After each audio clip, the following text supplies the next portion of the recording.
নমস্কার। প্রতিদিনের মতো চলে আসলাম আরেকটা রান্না নিয়ে।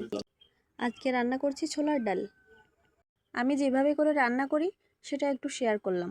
ছোলার ডাল রান্না করার জন্য প্রথমে আমি পেঁয়াজ রসুনগুলোকে একটু ভাজি করে নেব, সাথে একটু হলুদ ও লবণ দিয়ে দিলাম যাতে খুব দ্রুত সিদ্ধ হয়ে যায়। খুব বেশি একটা ভাজি করব না, শুধুমাত্র পেঁয়াজ রসুনের কাঁচা গন্ধটা চলে গেলেই আমি সিদ্ধ করে রাখা ডালটা দিয়ে দেবো।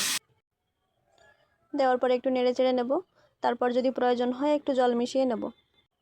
কিছু কাঁচামরিচ একটু হালকা থেতো করে দিয়ে দেবো যাতে ঘ্রাণটাও ভালো থাকে আর ঝালটাও খুব বেশি একটা না হয়। নমস্কার। প্রতিদিনের মতো চলে আসলাম আরেকটা রান্না নিয়ে। আজকে রান্না করছি ছোলার ডাল।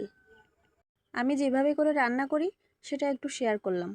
ছোলার ডাল রান্না করার জন্য প্রথমে আমি পেঁয়াজ রসুনগুলোকে একটু ভাজি করে নেব, সাথে একটু হলুদ ও লবণ দিয়ে দিলাম যাতে খুব দ্রুত সিদ্ধ হয়ে যায়। খুব বেশি একটা ভাজি করব না, শুধুমাত্র পেঁয়াজ রসুনের কাঁচা গন্ধটা চলে গেলেই আমি সিদ্ধ করে রাখা ডালটা দিয়ে দেবো। দেওয়ার পরে একটু নেড়ে চেড়ে নেব, তারপর যদি প্রয়োজন হয় একটু জল মিশিয়ে নেব। কিছু কাঁচামরিচ একটু হালকা থেতো করে দিয়ে দেব যাতে ঘ্রাণটাও ভালো থাকে আর ঝালটাও খুব বেশি একটা না হয়।